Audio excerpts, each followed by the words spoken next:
Le 31 juillet 1914, à 21h40, 3 coups de feu retentissent dans le café du Croissant, rue Montmartre, à Paris. Un homme s'effondre sur la table couverte de journaux, le sang se répandant sur les pages encore fraîches d'encre.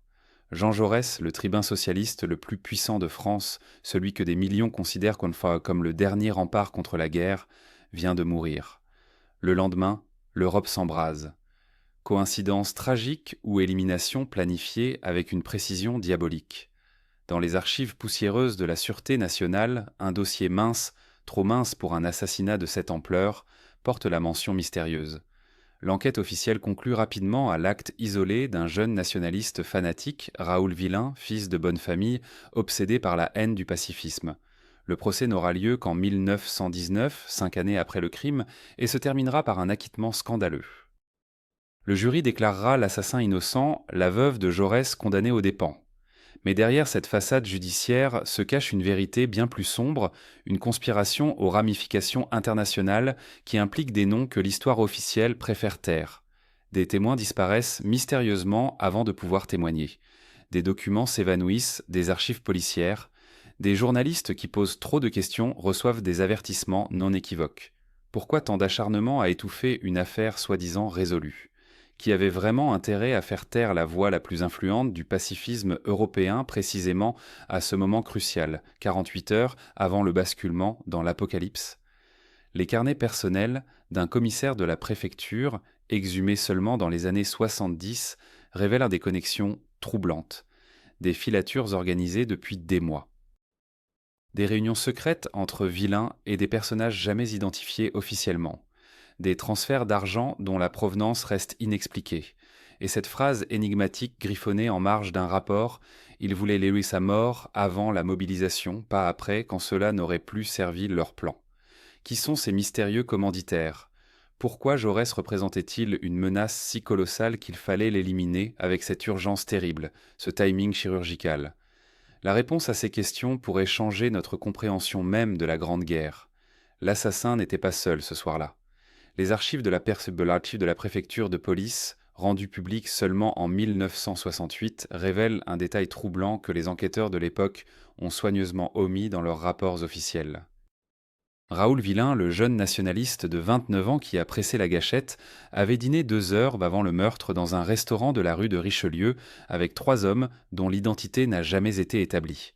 Le serveur qui les a vus ensemble, un certain Auguste Moreau, a disparu 3 jours après l'attentat. Sa femme a déclaré à la police qu'il était parti acheter du pain et n'était jamais revenu. Son corps ne fut jamais retrouvé. Dans les minutes qui ont suivi la mort de Jaurès, alors que la foule hurlante se pressait autour du café du Croissant, un commissaire de police nommé Lucien d'Autriche est arrivé sur les lieux avec une rapidité suspecte. Selon plusieurs témoignages recueillis par le journaliste Maurice Fèvre, d'Autriche était déjà là avant même que l'alerte ne soit donnée au commissariat central. Comment avait-il su si vite qu'un meurtre venait d'être commis? Cette question ne fut jamais posée officiellement. D'Autriche lui-même mourut dans des circonstances étranges en octobre 1914, écrasé par un tramway alors qu'il traversait une rue qu'il empruntait quotidiennement depuis 15 ans. Le revolver utilisé par Villain était un Browning modèle 1910, arme coûteuse pour un étudiant désargenté vivant dans une chambre de bonne. Les factures bancaires de Villain, conservées aux archives nationales, montrent qu'il avait reçu un versement de 2000 francs qu'on ait sur son compte 3 semaines avant l'assassinat. Une somme considérable, équivalente à plusieurs mois de salaire d'un ouvrier. L'origine de cet argent n'a jamais été identifiée. Lors de son procès, qui ne se tint qu'en 1919, 5 ans après les faits, Villain déclara qu'il s'agissait d'un héritage d'une tante éloignée. Aucune tante ne fut jamais retrouvée dans son arbre généalogique. Les carnets personnels de Jaurès, consultés par très peu d'historiens, contiennent une annotation énigmatique datée du 24 juillet 1914, exactement une semaine avant sa mort. Il y écrit de sa main élégante et ferme qu'il a reçu un avertissement anonyme lui conseillant de ne plus paraître en public. La lettre en question aurait été remise à un domestique devant son domicile de la rue de la Tour. Ce domestique, interrogé brièvement, affirma ne se souvenir de rien concernant la personne qui avait remis le pli. Jaurès aurait confié à son ami Charles Rapoport qu'il sentait depuis plusieurs semaines une présence hostile autour de lui, des regards insistants dans la rue, des silhouettes qui semblèrent le suivre. Rapoport lui-même quitta précipitamment la France en août 1914 et ne revint qu'après la guerre, refusant toujours de parler en détail de ses dernières conversations avec le tribun assassiné. Le dossier d'instruction, épais de 412 pages, recèle des contradictions troublantes. Plusieurs témoins ont affirmé avoir vu Villain entrer dans le café du Croissant puis en ressortir rapidement, comme s'il vérifiait quelque chose, avant d'y retourner définitivement 21 minutes plus tard pour commettre son acte. Que vérifiait-il ? Attendait-il un signal ? Dans les dépositions, un client du café mentionne avoir remarqué un homme en costume sombre qui observait la salle depuis le trottoir d'en face et qui fit un geste de la main juste avant que Villain ne pénètre pour la seconde fois dans l'établissement. Cet homme en costume sombre ne fut jamais identifié, et le témoin qui l'avait mentionné, un comptable nommé Henri Desjardins, se rétracta mystérieusement lors d'une seconde audition, prétendant avoir confondu avec un autre jour. Les relations entre Jaurès et les milieux d'affaires français étaient tendues depuis plusieurs années. Le fondateur de l'Humanité menait une campagne acharnée contre les marchands de canons, contre les industriels qui profitaient de la course aux armements. Dans ses articles incendiaires, il dénonçait nommément des familles entières, des dynasties industrielles dont les fortunes reposaient sur la fabrication d'obus et de fusils. Les archives du Quai d'Orsay contiennent une note confidentielle datée de juin 1914 signée par un conseiller dont le nom reste illisible, qui qualifie Jaurès de danger majeur pour les intérêts économiques nationaux. La note suggère que certaines mesures devraient être envisagées pour neutraliser son influence grandissante sur les masses ouvrières.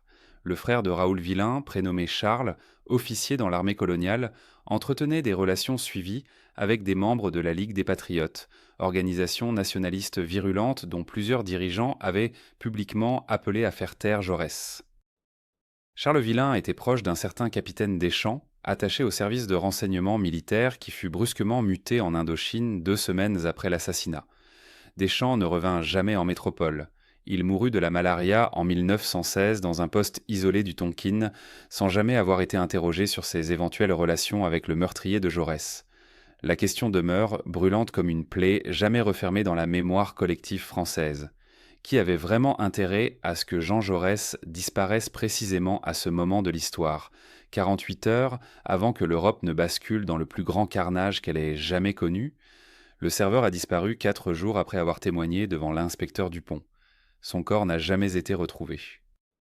Sa logeuse, interrogée en août 1914, a affirmé qu'un homme élégant, parlant avec un accent qu'elle n'arrivait pas à identifier, était venu le chercher la veille de sa disparition.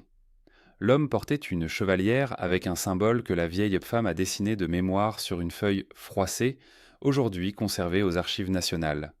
Ce symbole, un aigle bicéphale entouré de 13 étoiles, correspond exactement à l'emblème d'une société secrète dont l'existence même fait débat parmi les historiens contemporains. Les télégrammes chiffrés interceptés par le contre-espionnage français durant l'été 1914 racontent une toute autre histoire que celle du crime passionnel d'un nationaliste isolé. Dans un message daté du 29 juillet, 2 jours avant l'assassinat, un agent identifié uniquement par le code K79 signalait depuis Berlin que l'opération Cassandre était confirmée pour le vendredi suivant. Le destinataire du télégramme travaillait à l'ambassade d'Autriche-Hongrie à Paris. Son nom avait été soigneusement biffé dans les documents transmis au gouvernement français, mais une analyse au rayon ultraviolet effectuée en 1983 a révélé l'identité cachée. Le colonel Franz von Reichenberg, attaché militaire officiellement chargé des relations culturelles, entretenait des liens étroits avec plusieurs mouvements nationalistes français, dont celui auquel appartenait Raoul Villain. Les carnets personnels de Jean Jaurès, consultables seulement depuis 1995 après la levée du secret d'État, dévoilent l'ampleur de ce qu'il avait découvert dans les semaines précédant sa mort. À la date du 18 juillet 1914, il notait d'une écriture serrée et nerveuse avoir reçu la visite d'un banquier suisse dont il taisait le nom, remplacé dans le texte par la lettre M. Cet homme lui aurait révélé l'existence d'un réseau de financement occulte reliant les grandes banques européennes aux industries d'armement allemandes, françaises et britanniques. Les sommes évoquées donnaient le vertige. Plus de 200 millions de francs or auraient été investis dans la préparation d'un conflit que tous ces hommes appelaient de leur vœu, car la guerre promettait des profits sans précédent. Le banquier M avait remis à Jaurès une liste de 17 noms, industriels, politiciens, généraux, financiers. Certains siégeaient à la Chambre des députés, d'autres fréquentaient les mêmes cercles que le président de la République. Jaurès avait prévu de publier cette liste dans l'Humanité le lundi 4 août. Il n'en a jamais eu l'occasion. Le journal est paru ce jour-là avec une première page entièrement noire, bordée d'un liseré rouge. Aucun nom n'y figurait. Le directeur de publication, interrogé par la police, a déclaré que les documents originaux avaient été volés dans les bureaux du journal durant la nuit du 30 et 1 juillet au 1er août. Les cambrioleurs n'avaient touché ni au coffre contenant la caisse, ni aux archives, ni aux machines à écrire. Ils cherchaient manifestement quelque chose de très précis. Le procès de Raoul Villain, qui ne s'est ouvert qu'en mars 1919, 5 ans après les faits, constitue en lui-même une énigme juridique. Comment expliquer ce délai extraordinaire pour juger un criminel pris en flagrant délit, ayant avoué son geste devant des dizaines de témoins ? Les minutes du procès révèlent des zones d'ombre plus profondes encore. 14 témoins cités par l'accusation ne se sont jamais présentés. 4 étaient morts, officiellement, de la grippe espagnole. 3 avaient le temps de quitter le territoire français sans laisser d'adresse. Les 7 autres demeuraient introuvables. Le juge d'instruction, maître Herbelin, homme réputé pour sa rigueur, a étrangement accepté ces absences sans exiger de recherches approfondies. Son journal intime, découvert par sa petite-fille en 1962, contient une phrase glaçante à la date du 15 mars 1919. « On m'a fait comprendre que certaines vérités devaient rester ensevelies. J'ai une famille à protéger. » Raoul Villain lui-même a tenu durant tout son procès un discours étrangement incohérent, alternant entre les déclarations enflammées sur son patriotisme et des moments d'absence totale où il semblait ne plus savoir où il se trouvait. Son avocat, maître Zévaès, ancien compagnon de Jaurès au Parti socialiste, a été stupéfait quand le jury a prononcé l'acquittement. Pas seulement l'acquittement, mais l'obligation pour la veuve de Jaurès de payer les frais du procès. Cette décision, juridiquement aberrante, a provoqué un scandale qui a rapidement été étouffé par la censure. Les journaux qui ont tenté d'en parler ont vu leurs éditions saisies. Le rédacteur en chef de la bataille syndicaliste, qui avait préparé un article documenté sur les irrégularités du procès, a été retrouvé mort dans son appartement 2 semaines après le verdict. Suicide par pendaison, selon le rapport de police. Sa famille a toujours contesté cette version, affirmant qu'il était gaucher alors que le nœud de la corde était typique d'un droitier. Les traces financières mènent vers des territoires encore plus troubles. Raoul Villain, étudiant sans ressources, vivait pourtant dans un appartement confortable de la rue Saint-Jacques. Ses relevés bancaires, miraculeusement préservés dans les archives de la Banque de France, montrent des dépôts réguliers de sommes importantes entre janvier et juillet 1914. L'argent provenait d'un compte anonyme domicilié à Zurich. Les tentatives pour identifier le titulaire de ce compte se sont heurtées au secret bancaire suisse, mais un employé de la banque, devenu alcoolique et ruiné après la guerre, a confié avant sa mort en 1923 à un journaliste de Genève que le compte appartenait à une fondation contrôlée par le consortium Krupp-Schneider, alliance secrète entre le géant allemand de l'armement et son homologue français.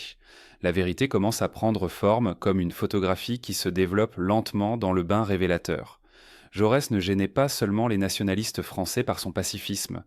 Il menaçait un système bien plus vaste, une machinerie internationale dont les rouages s'étendaient de Berlin à Londres, de Paris à Vienne. Ces hommes qui contrôlaient les usines d'obus et les forges d'acier avaient besoin de la guerre. Ils l'avaient financée, préparée, rendue inévitable. Et voilà qu'un homme seul, armé de sa seule parole, menaçait de tout faire s'effondrer en révélant leur nom et leur méthode. Ce symbole représentait une double tête d'aigle stylisée, semblable à celle qu'arboraient certains cercles aristocratiques européens dont les activités restaient soigneusement dissimulées au public. L'historien belge François Delmotte, qui a consacré 30 années de sa vie à l'étude des réseaux d'influence transnationaux du début du XXe siècle, a identifié ce signe dans les archives privées de 7 familles industrielles majeures, toutes liées au commerce des armes et à la finance internationale. Mais ce détail troublant n'était que le début d'une cascade de révélations qui allait transformer notre compréhension de l'assassinat de Jean Jaurès. Les archives de la Sûreté nationale, partiellement ouvertes en 1996, contenaient un dossier classé sous la référence obscure J-/23-/confidentiel. À l'intérieur, 47 pages dactylographiées relataient une enquête parallèle menée par un groupe d'inspecteurs triés sur le volet sous la direction d'un certain commissaire Armand Blanchard.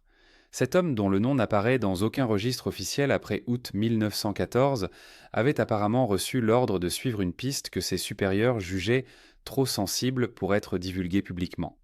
Le 29 juillet 1914, soit 2 jours avant le meurtre, Jaurès avait reçu une visite inattendue dans son bureau de l'Humanité.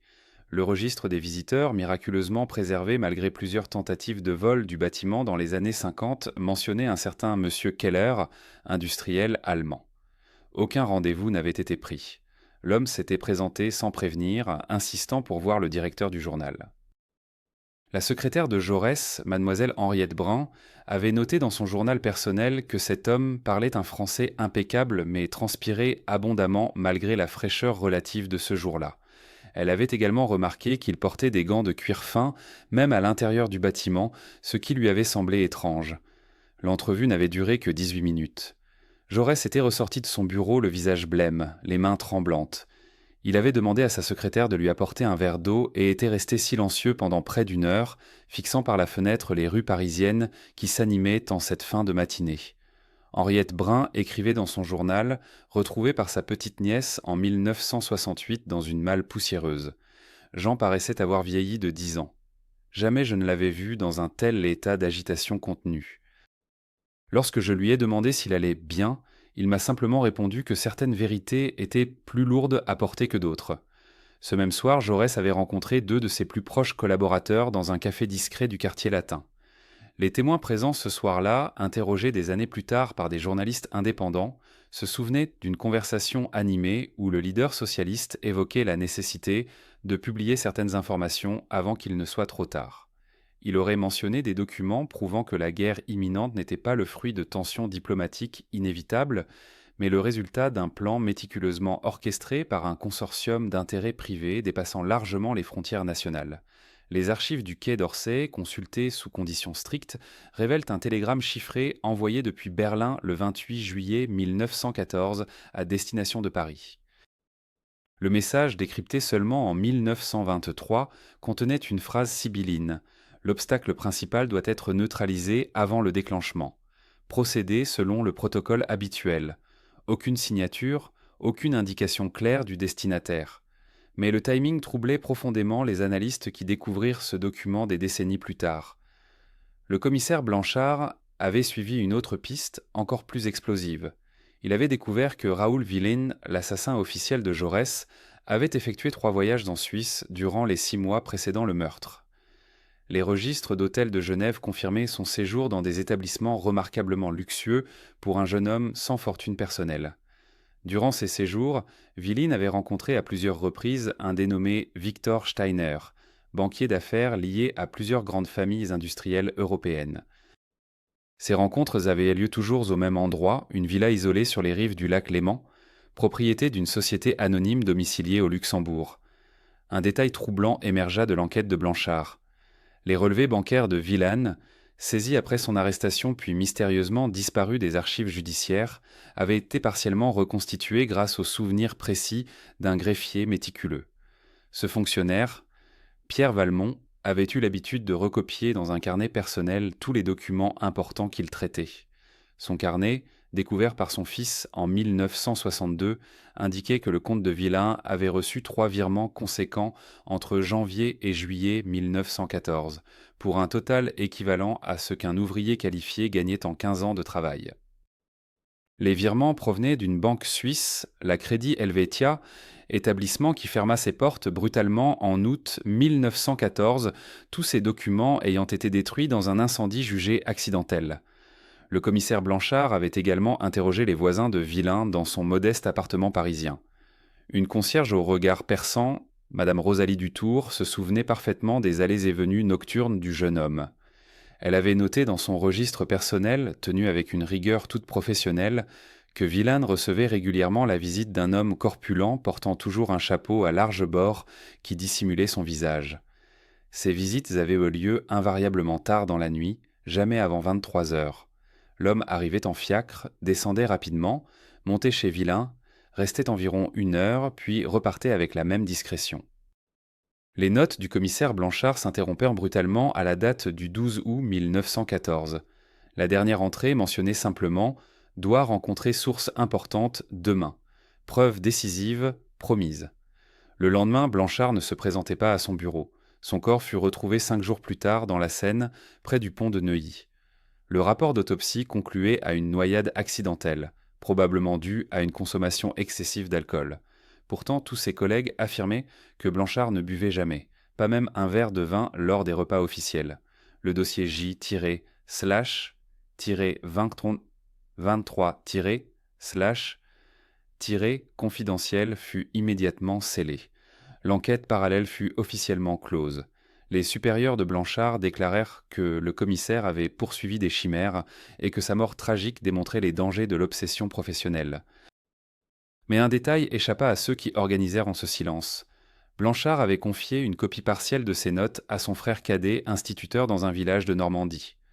Ce frère, craignant pour sa propre sécurité, cacha ses documents dans le double fond d'une armoire familiale où ils restèrent oubliés pendant près de 70 ans.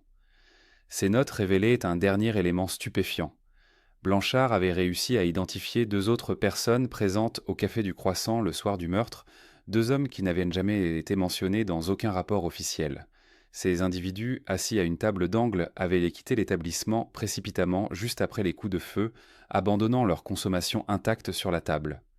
Le garçon de café qui les avait servis, un certain Antoine Mercier, avait remarqué qu'ils portaient tous deux des insignes discrets à leurs revers, des petits pains dorés représentant une figure géométrique complexe.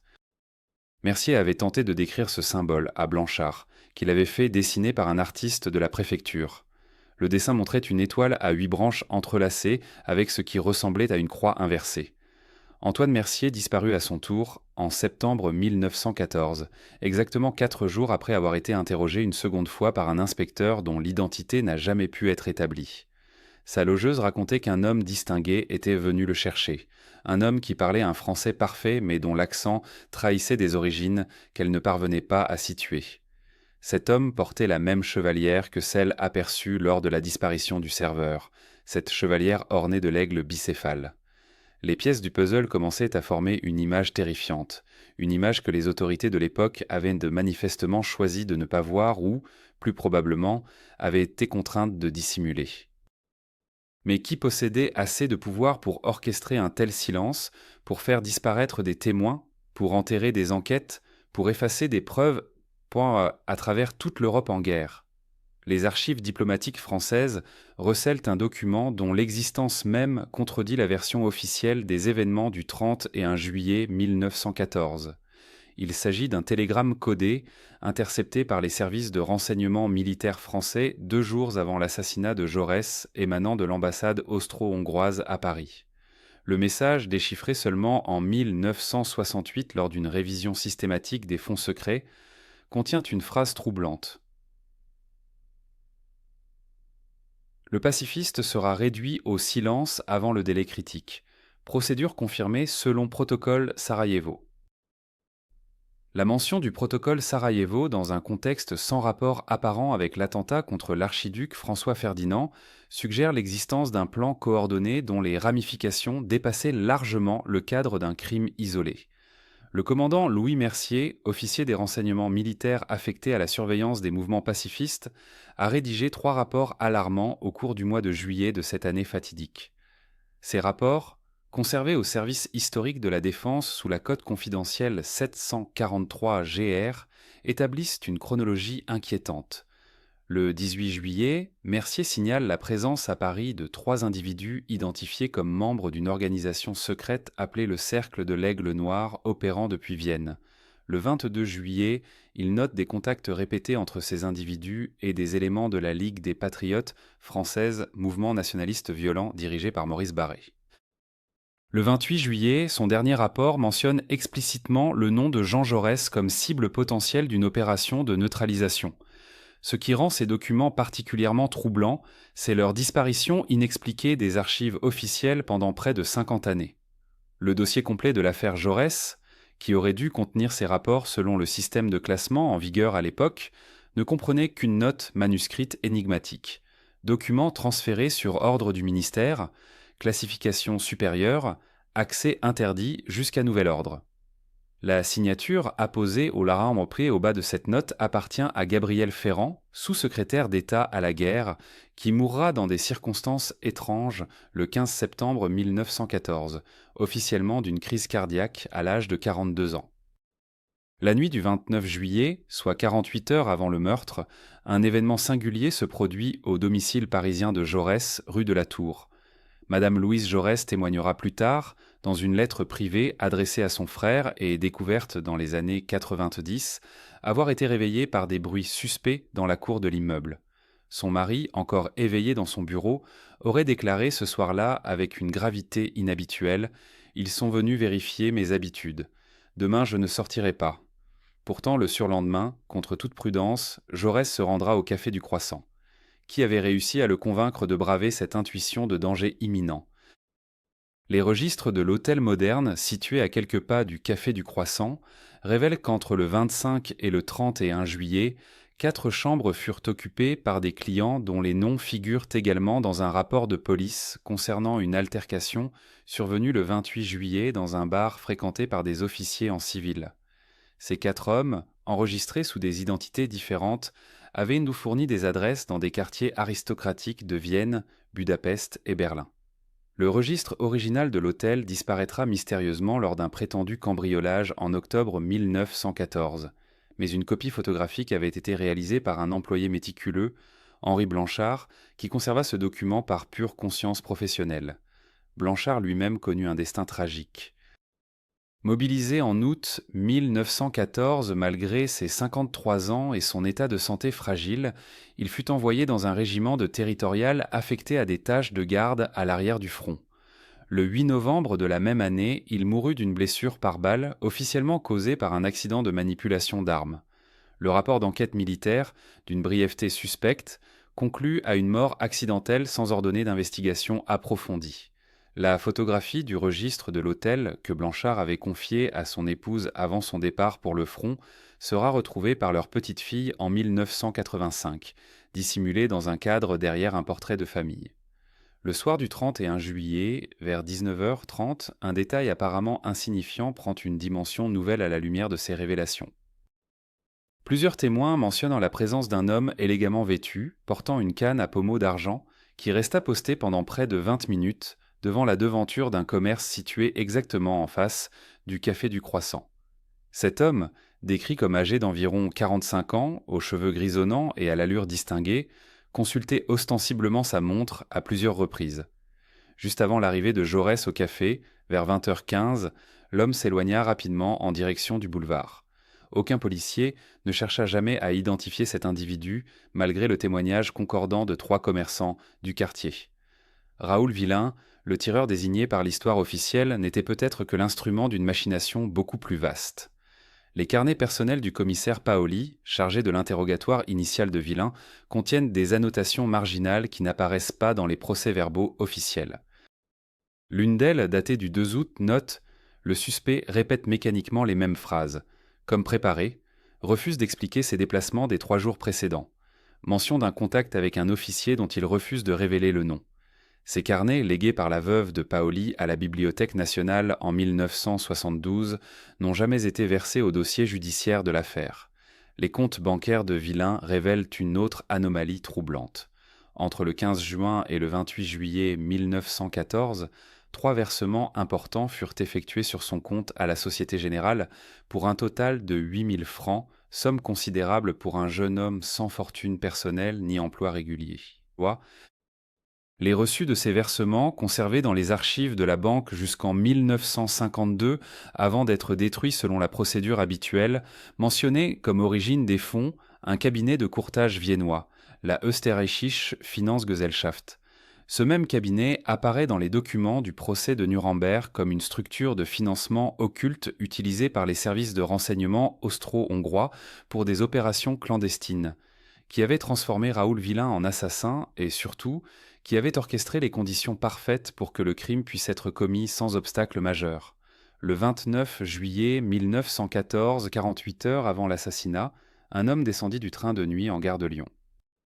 Les registres de l'hôtel Continental, retrouvés dans les sous-sols de la préfecture lors d'une inondation en 1983, mentionnent un certain Karl Hoffmann, sujet allemand, voyageur de commerce. La signature dans le registre correspond exactement à celle d'un agent des services secrets du Kaiser, identifié plus tard comme ayant participé à l'organisation de plusieurs opérations en territoire français. Cet homme ne venait pas vendre des marchandises. Il venait coordonner ce qui devait ressembler à un crime passionnel. Les carnets personnels de Maurice Paléologue, ambassadeur de France en Russie, contiennent une notation énigmatique datée du 28 juillet « Onium non saute p. Reçu message confidentiel de Paris. L'obstacle sera levé avant la mobilisation. Nos amis de Pétersbourg peuvent compter sur nous. » Cette phrase, écrite de la main même du diplomate, ne figure dans aucun document officiel. Elle suggère que certains cercles diplomatiques français non seulement connaissaient les projets concernant Jaurès, mais les considéraient comme nécessaires pour permettre à la France d'entrer en guerre aux côtés de la Russie. Le pacifisme de Jaurès n'était pas simplement gênant, il était devenu un danger stratégique pour les alliances militaires essais en cours de formation. Un détail troublant émerge des archives du Quai d'Orsay. Le 30 juillet, jour de l'assassinat, 3 attachés militaires étrangers se trouvaient à Paris. Un Russe, un Britannique et un Italien. Tous 3 avaient demandé audience au ministère de la Guerre pour le lendemain, 1er août. Tous 3 annulèrent ces rendez-vous dans la soirée après que la nouvelle de la mort de Jaurès se fût répandue, comme si l'objectif de leur présence à Paris avait soudainement disparu, comme si la question qu'ils devaient négocier ne se posait plus. Dans les mémoires non publiés de Caillot, ancien président du Conseil renversé quelques mois plus tôt, figure un passage qui glace le sang. On m'avait prévenu que Jaurès ne verrait pas l'été se terminer. J'avais cru à une métaphore politique. Quand j'ai appris sa mort, j'ai compris que certains hommes parlaient littéralement. Caillot lui-même, pacifiste convaincu, avait été écarté du pouvoir par un scandale monté de toutes pièces. Sa femme avait abattu le directeur du Figaro en mars 1914. Le procès, qui se déroula précisément pendant les semaines précédant l'assassinat de Jaurès, occupa toute la presse et détourna l'attention des véritables enjeux. Était-ce une simple coïncidence ou une stratégie pour neutraliser les 2 principaux opposants à la guerre, Caillot par le scandale, Jaurès par la mort? Les relevés bancaires de Raoul Villain, retrouvés dans les dossiers de la justice militaire après la guerre, révèlent des transactions inexplicables. Entre janvier et juillet 1914, ce jeune homme sans fortune reçut 6 versements substantiels sur son compte, totalisant une somme qui représentait l'équivalent de 5 années de salaire d'un ouvrier qualifié. Les virements provenaient d'une société commerciale fantôme, la Compagnie Générale d'Import-Export, dont le siège social se trouvait à une adresse qui n'existait pas. Les enquêteurs de l'après-guerre tentèrent de remonter la piste, mais tous les documents concernant cette société avaient mystérieusement disparu des registres du commerce. Plus troublant encore, le carnet d'adresses de Villain contenait le nom d'un certain colonel Driant, député nationaliste et officier de renseignement, qui mourut au front à Verdun en 1916. Avant sa mort, Driant avait confié à son aide de camp une enveloppe scellée avec instruction de ne l'ouvrir qu'en cas de décès au combat. L'aide de camp, fidèle à sa parole, ouvrit l'enveloppe et y découvrit une lettre commençant par ces mots « Simipchip Ginetino ». Si vous lisez ceci, c'est que je ne pourrai jamais témoigner de ce que je sais concernant l'affaire Jaurès. Sachez que le jeune homme n'a été qu'un instrument. La suite de la lettre avait été arrachée. L'aide de camp lui-même disparut lors de l'offensive du chemin des Dames en 1917. Les services de contre-espionnage français surveillaient depuis des mois un réseau d'agitateurs liés à l'Action française et à d'autres groupes nationalistes. Un rapport daté du 15 juillet 1914 mentionne que des éléments radicaux envisagent une action directe contre les principaux obstacles à la mobilisation nationale. Le nom de Jaurès apparaît en tête d'une liste de 6 personnes considérées comme dangereuses pour l'effort de guerre à venir. Pourtant, aucune protection ne fut accordée aux leaders socialistes. Pire, les agents chargés de surveiller Villain dans les jours précédant l'attentat reçurent l'ordre de se retirer, un ordre qui émanait directement du cabinet du ministre de l'Intérieur. Le soir du 30 juillet, Jaurès aurait dû dîner avec plusieurs députés socialistes dans un restaurant du quartier latin. Au dernier moment, le lieu fut changé pour le Café du Croissant, un établissement qu'il fréquentait rarement. Qui suggéra ce changement? Les témoignages divergent. Certains affirment que Jaurès lui-même préféra rester proche des locaux de l'Humanité. D'autres évoquent un collègue qui insista pour ce choix. Ce collègue, dont le nom fut soigneusement omis des procès-verbaux, quitta la France en 1918 et ne revint jamais. Il mourut en Suisse en 1923, léguant une fortune considérable dont l'origine ne fut jamais élucidée. Les fenêtres du Café du Croissant donnaient directement sur la rue, sans rideau ce soir-là. Chose inhabituelle car le patron avait l'habitude de les fermer à la tombée de la nuit. Interrogé après l'assassinat, il déclara qu'un client inconnu lui avait demandé de les laisser ouvertes pour profiter de la fraîcheur. Ce client n'a jamais été identifié. Jaurès s'assit exactement à l'endroit où Villain pouvait le voir parfaitement depuis la rue, à l'endroit où un tireur n'avait qu'à viser et presser la détente, comme si toute la scène avait été mise en place selon un plan minutieux, où chaque détail comptait, où rien n'était laissé au hasard. Restait à savoir qui avait décrit ce plan et combien de personnes étaient dans le secret. Le dossier médical de Raoul Villain portait la mention « inapte au service militaire », tampon validé par le médecin-chef du 4e arrondissement en janvier 1912. Pourtant, 3 témoins indépendants affirmèrent l'avoir vu lors de manœuvres militaires près de Vincennes à l'automne 1913 portant l'uniforme d'officier. Cette contradiction ne fut jamais éclaircie pendant l'instruction. Plus troublante encore, le médecin qui avait signé le certificat d'inaptitude mourut dans un accident de voiture inexpliqué le 15 août 1914, 2 semaines après l'attentat. Le véhicule percuta un platane sur une route parfaitement droite par temps clair sans aucune trace de freinage. Les archives du ministère de l'Intérieur conservent une facture étonnante. Le 26 juillet 1914, 3 jours avant l'assassinat, quelqu'un paya comptant la somme considérable de 800 francs pour la location d'une automobile noire avec chauffeur, réservation valable du 28 au 30 juillet. Le nom du client figurait comme R. Vernon, adresse inexistante vérifiée plus tard. La compagnie de location, installée rue de Rivoli, brûla entièrement le 4 septembre 1914. Incendie criminel, conclurent les pompiers, mais aucun coupable ne fut jamais identifié. Le directeur de la compagnie, miraculeusement absent cette nuit-là, embarqua pour l'Argentine le lendemain même et ne revint jamais en France. Dans les caves du Café du Croissant, lieu du crime, un employé découvrit en septembre 1914 une petite valise en cuir noir abandonnée. À l'intérieur se trouvaient 3 carnets remplis d'une écriture serrée, des coupures de journaux concernant Jean Jaurès et surtout un plan détaillé du café avec les horaires d'arrivée habituels du leader socialiste. Les carnets contenaient également des listes de noms, dont plusieurs membres éminents du Parti socialiste et syndicaliste connus.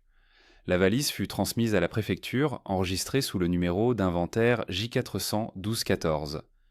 Quand le juge d'instruction la réclama en octobre, on lui répondit qu'aucune pièce sous ce numéro n'existait dans les archives.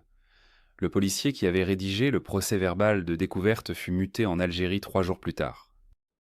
Madame Hortense Leblanc, couturière installée au 2e étage de l'immeuble voisin du Café du Croissant, fit une déposition étrange devant le commissaire Duchamp le 2 août 1914.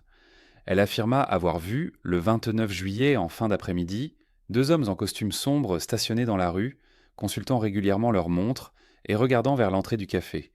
L'un d'eux portait une cicatrice marquée sur la joue gauche. Quand les coups de feu retentirent, ces hommes disparurent immédiatement, comme s'ils attendaient en ce signal. Le témoignage de Madame Leblanc ne figura jamais dans le dossier d'instruction officiel. Elle mourut 3 mois plus tard d'une pneumonie foudroyante alors qu'elle ne présentait aucun antécédent de maladie respiratoire. Son médecin traitant nota dans son journal personnel, retrouvé par sa petite-fille en 1978, qu'il n'avait jamais vu une pneumonie progresser aussi rapidement, presque comme si elle avait été provoquée artificiellement. Le journal intime de Georges Clemenceau, publié partiellement seulement en 1965, contient une entrée troublante datée du 5 août 1914. Il y écrivait avoir eu une conversation avec un haut fonctionnaire du Quai d'Orsay, dont il ne mentionnait pas le nom, qui lui confia que l'assassinat de Jaurès arrangeait beaucoup de monde, bien au-delà des frontières françaises. Clemenceau ajoutait cette phrase énigmatique. « Il me dit que 3 gouvernements au moins respirent mieux depuis le 29 juillet. Je n'ai pas osé demander lesquels, car je redoute la réponse. » Cette page du journal fut censurée lors de la première publication et ne devint accessible aux historiens que 40 ans plus tard.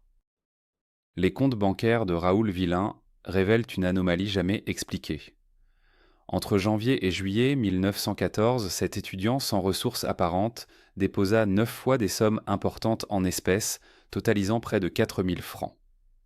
Les dates de dépôt correspondent exactement aux jours suivant les grands discours pacifistes de Jaurès au Parlement.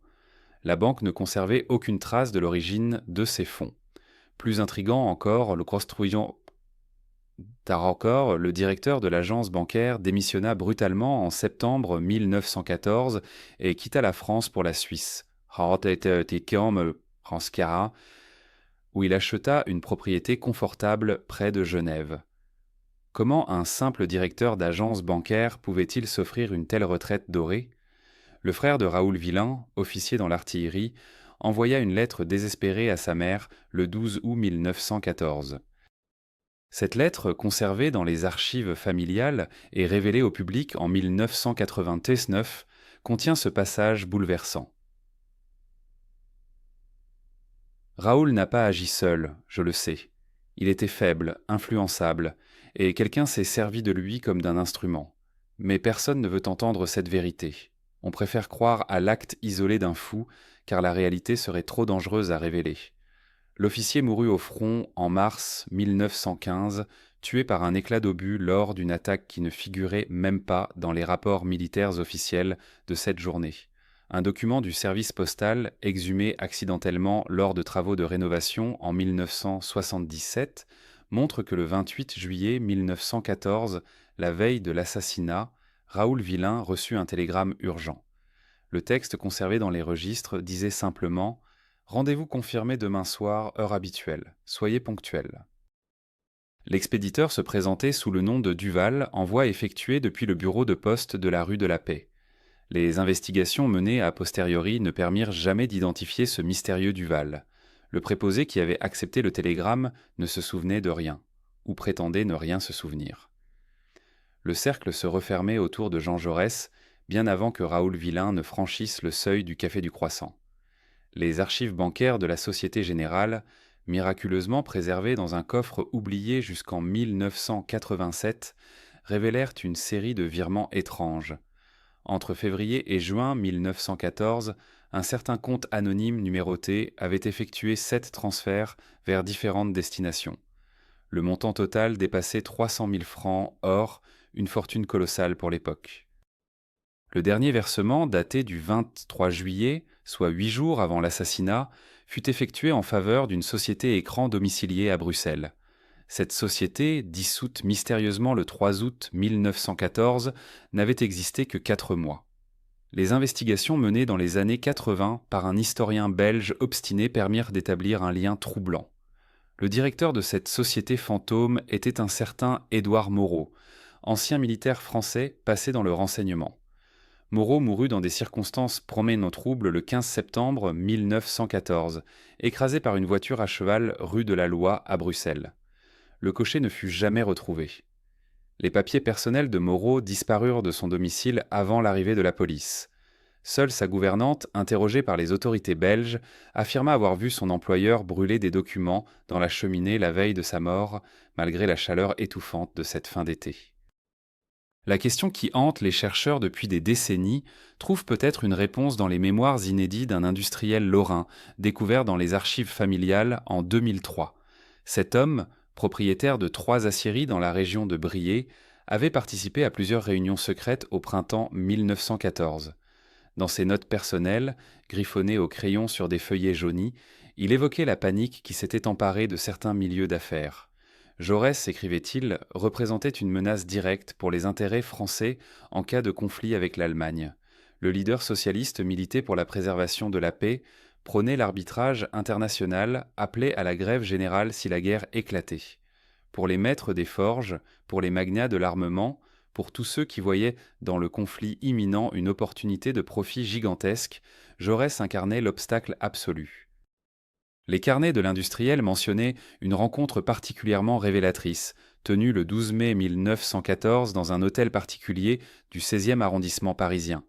15 hommes y assistaient, tous liés de près ou de loin à l'industrie de guerre. L'un d'eux, dont le nom était soigneusement rayé dans les notes, aurait déclaré selon les mots rapportés que la nation avait besoin de se débarrasser des traîtres qui voulaient livrer la France à l'ennemi. Un autre participant aurait évoqué des précédents historiques, mentionnant l'assassinat politique comme une nécessité patriotique dans les moments critiques. La réunion se termina par une collecte de fonds dont la destination ne fut pas précisée. L'industriel lorrain nota simplement qu'il avait contribué à hauteur de 20 000 francs. Dans les semaines qui suivirent cette réunion, plusieurs événements étranges se produisirent dans l'entourage immédiat de Jaurès. Son secrétaire personnel reçut des lettres anonymes le menaçant de mort s'il continuait à servir un ennemi de la France. Le courrier de Jaurès fut systématiquement retardé, certaines lettres importantes n'arrivèrent jamais à destination. Un journaliste de l'Humanité qui enquêtait sur les liens entre l'industrie de l'armement et certains politiciens fut agressé dans une rue sombre du 11e arrondissement et passa 3 semaines à l'hôpital. L'agression fut classée comme un simple vol qui avait mal tourné, bien que rien n'eût été dérobé à la victime. Les archives du ministère de l'Intérieur contenaient un rapport confidentiel daté du 15 juillet 1914, rédigé par un commissaire de police parisien. Ce document, classé secret jusqu'en 1994, faisait état d'informations alarmantes.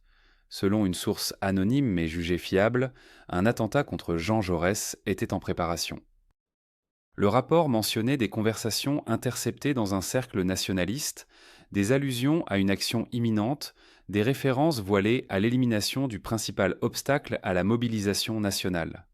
Le ministre de l'Intérieur de l'époque avait annoté le document d'une écriture nerveuse.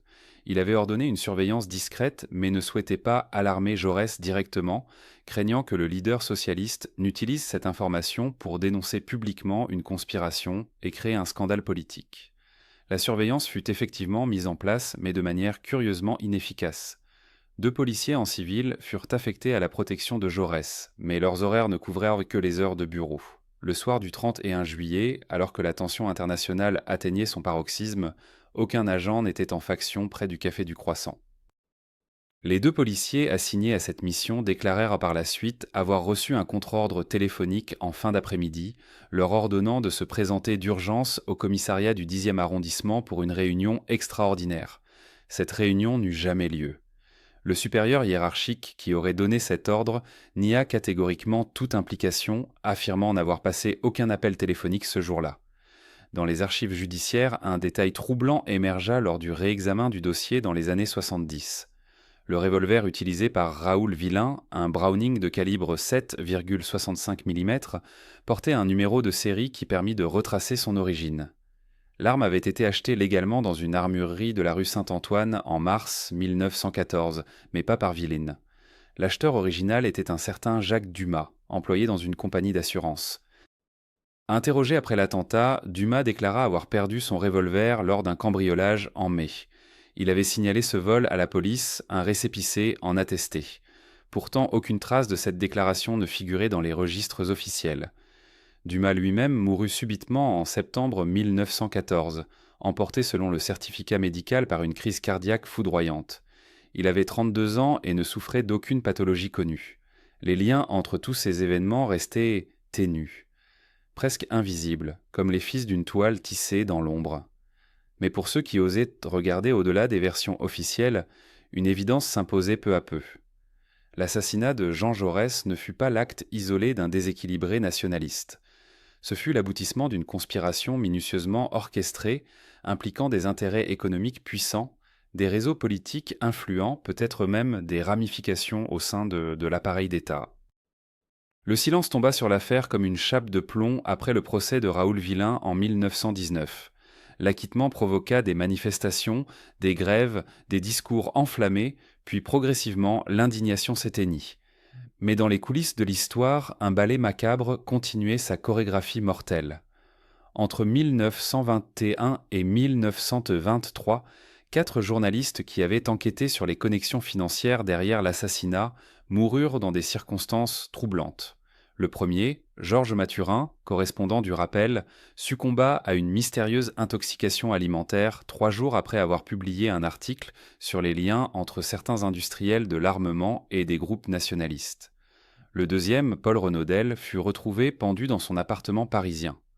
La police conclut au suicide, malgré les traces de lutte évidentes sur les meubles et le fait qu'on ne retrouva jamais son carnet de notes.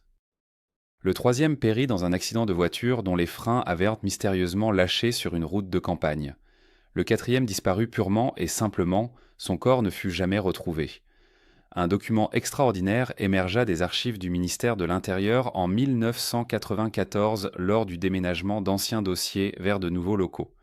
Il s'agissait d'un rapport confidentiel daté du 15 septembre 1914, rédigé par un agent des services spéciaux dont le nom avait été soigneusement effacé à l'encre noire.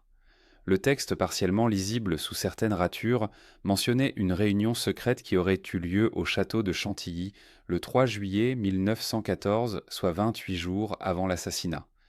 Parmi les participants figuraient des noms codés, mais les initiales correspondaient étrangement à celles de grands patrons de la métallurgie, de hauts gradés de l'armée et de parlementaires influents.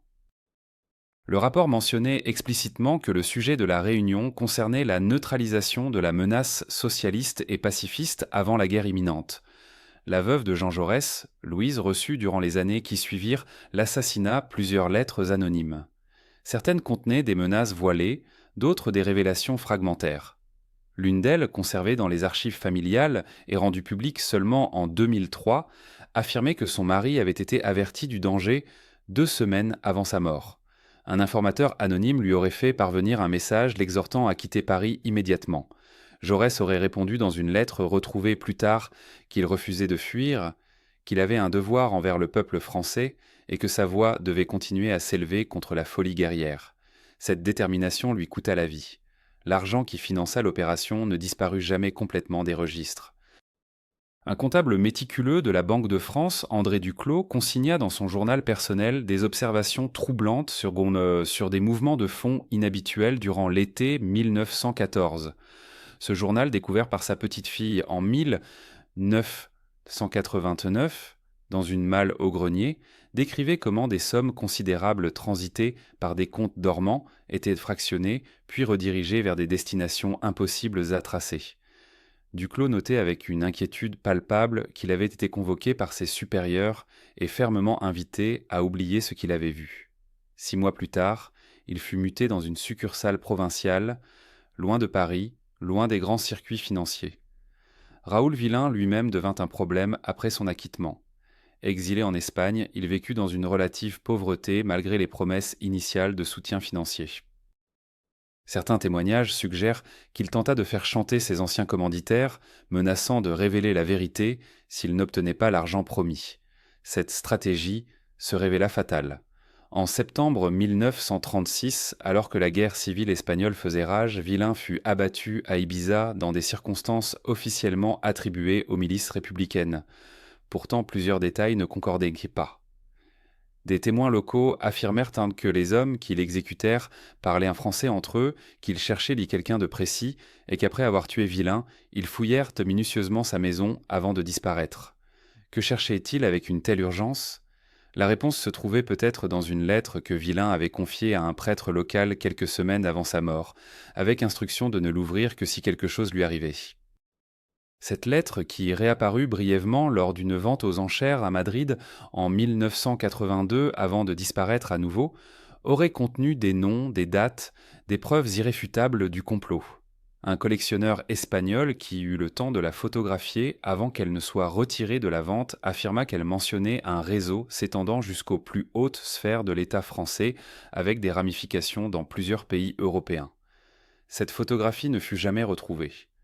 Le collectionneur mourut d'une crise cardiaque 3 mois plus tard. Les derniers témoins directs s'éteignirent dans les années 50 et 60, emportant leurs secrets dans la tombe. Mais l'un d'eux, Joseph Almeida, vieil anarchiste ayant fréquenté les mêmes cercles que Villain avant la guerre, laissa un testament surprenant. Il y révélait qu'en 1913, Villain n'était qu'un jeune homme instable et influençable, fréquentant les cafés nationalistes mais sans détermination particulière. Ce fut au cours d'un voyage mystérieux en Allemagne, durant l'hiver 1913 à 1914, que sa personnalité changea radicalement.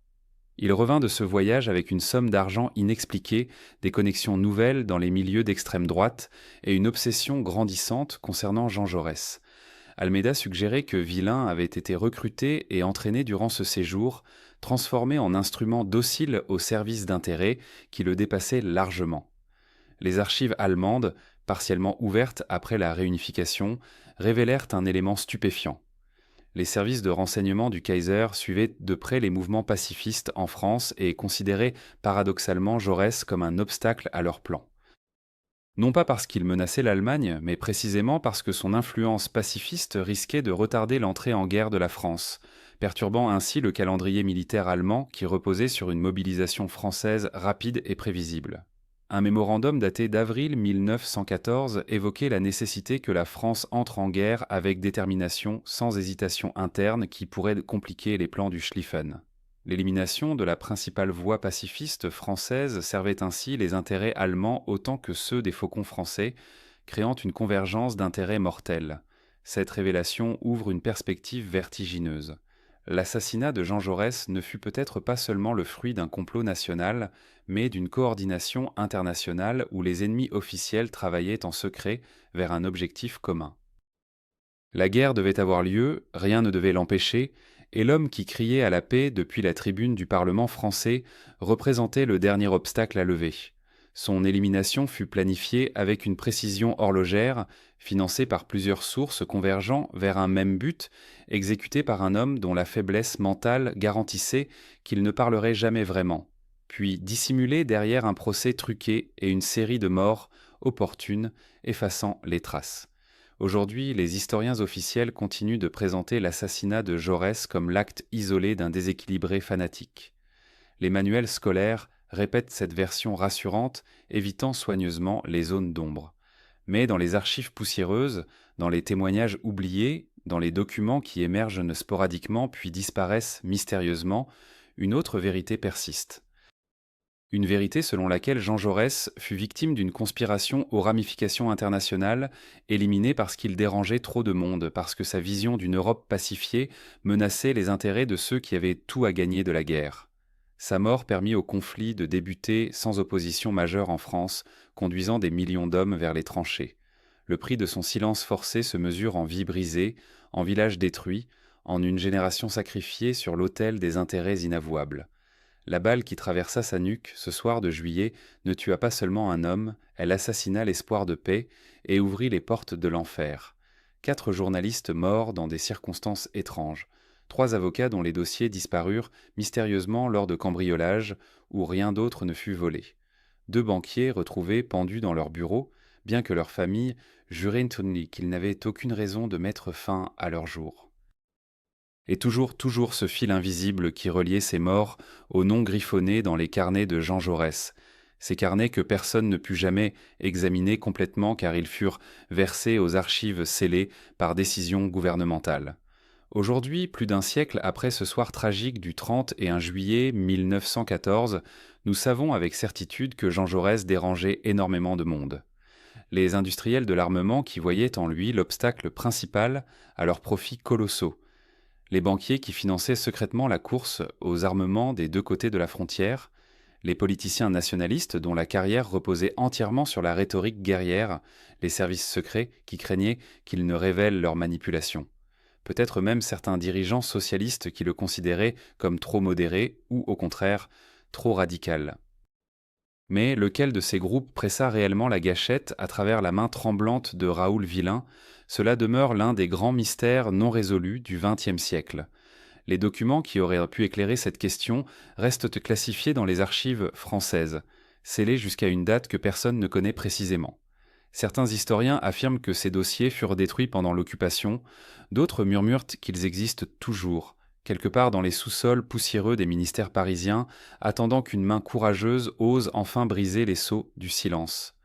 Ce que nous savons avec certitude, c'est que la mort de Jean Jaurès arrangea beaucoup de monde, que la guerre éclata 3 jours après son assassinat, que les usines d'armement réalisèrent des profits astronomiques, que Raoul Villain vécut confortablement en exil pendant des années, et que tous ceux qui tentèrent de creuser trop profondément cette affaire connurent des destins funestes.